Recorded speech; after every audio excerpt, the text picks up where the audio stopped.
राधा को अपनी सास से बहुत प्यार था। मम्मी जी, आपकी साड़ी कितनी प्यारी लग रही है। काश मैं भी आपके जैसी साड़ी पहन पाती। अरे बेटा, हमारे जमाने में तो साड़ी ही चलती थी।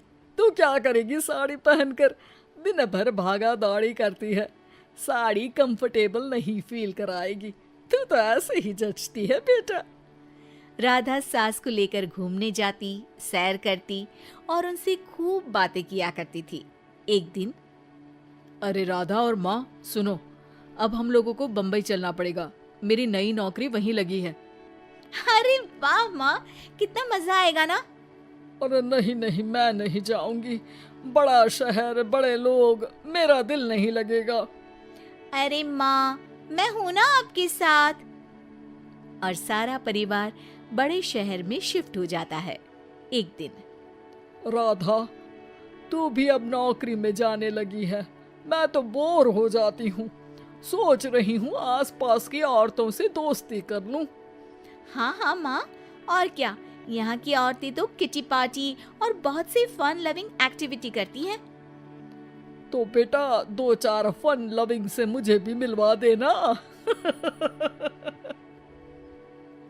बहू सास के साथ बाहर निकलती है तो देखती है कि सास की उम्र की जो औरतें टहल रही हैं, उनका पहनावा ओढ़ावा सास से बिल्कुल अलग है।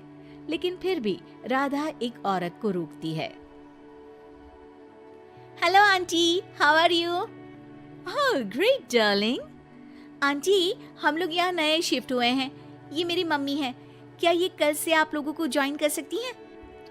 वो औरत सास की तरफ बड़ी ही अजीब नजरों से देखती है, फिर कहती है, अब ठीक है, कल से भेज देना।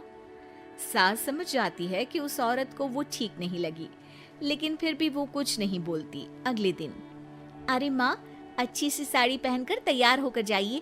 हाँ, आपको आपकी दोस्तों के पास जाना है ना।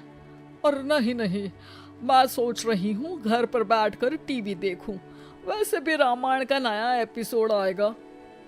नहीं माँ, आप जाओ ना, लोगों से मिलो, बात करो, अच्छा लगेगा। ना चाहते हुए भी सास उन लोगों के पास जाती है, लेकिन सभी सास से बुरा व्यवहार करते हैं। सास मुंह लटकाकर घर आ जाती है। बहू समझ जाती है कि सास को कुछ हुआ है। वो रोज सास को पार्क में भेजती, लेकिन सास रोज मुंह लटकाकर वापस आ जाती। क्या हुआ माँ, आप बाहर जाकर खुश नहीं होती हैं?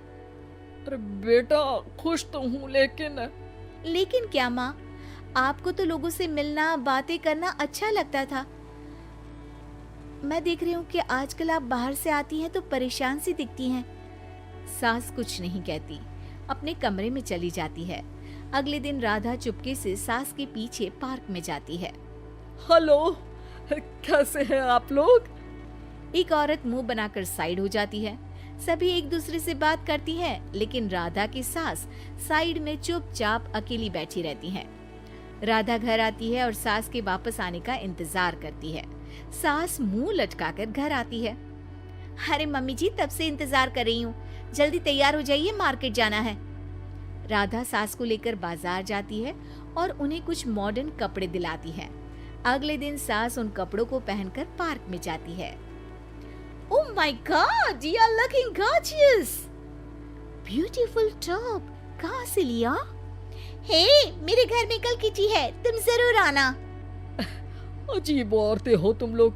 मैं रोज आती थी, तब तो तुम लोग सीधे मुंह बात भी नहीं करती थी। आज इन कपड़ों को देखकर तुम मुझे घर बुला रही हो। लेकिन सुनो, अब मुझे तुम लोगों से कोई बात नहीं करनी और ना ही दोस्ती करनी है। अरे, तुम तो बुरा मान गई। वैसे दोस्ती नहीं करनी थी तो ये कायाकल्प क्यों किया? ये मेरी बहू ने किया है। मैं यहाँ सिर्फ ये देखने के लिए आई थी कि तुमको मुझसे समस्या है या मेरे कपड़ों से। कपड़े तो बदले जा सकते हैं। अच्छा चलो, जो भी हो, अब हम लोग तुम्हें अपने साथ रखने को तैयार हैं। लेकिन अब मुझे तुम लोग नहीं पसंद। ये बोलकर राधा की सास वहाँ से चली जाती है। वाह माँ जी, आज तो आपका चेहरा खिला खिला सा लग रहा है। लगता है आपकी सहेलियों ने आपको अपना लिया। हाँ, वो तो अपनाना ही था। दिखावे वाली जो है वो, मेरे कपड़े बदलते ही उनका दिल बदल गया। लेकिन आज मैं उन्हें मना कर आई, अरे क्यों माँ जी? क्योंकि उन लोगों को मुझसे नहीं मेरे कपड़ों से दोस्ती करनी थी। वैसे मेरे पास तो तू है ना, मेरी प्यारी बहू, मुझे किसी की जरूरत नहीं है। अरे नहीं नहीं माँ जी, आप ऐसा क्यों सोच रही हैं? बेटा ये गलत भी तो नहीं है, जैसा देश वैसा भेष। क्यों? ठीक है ना माँ, अब जब ये हम लोगों का देश है तो क्यों ना हम यहाँ का भेष अपना ले। हाँ हाँ जरूर, मैं तो तैयार हूँ। समय के साथ खुद को बदलने में कोई बुराई नहीं है, लेकिन कहीं नकल के चक्कर में बंदर ना दिखने लगूं। खैर, बहू लग जाती है सास की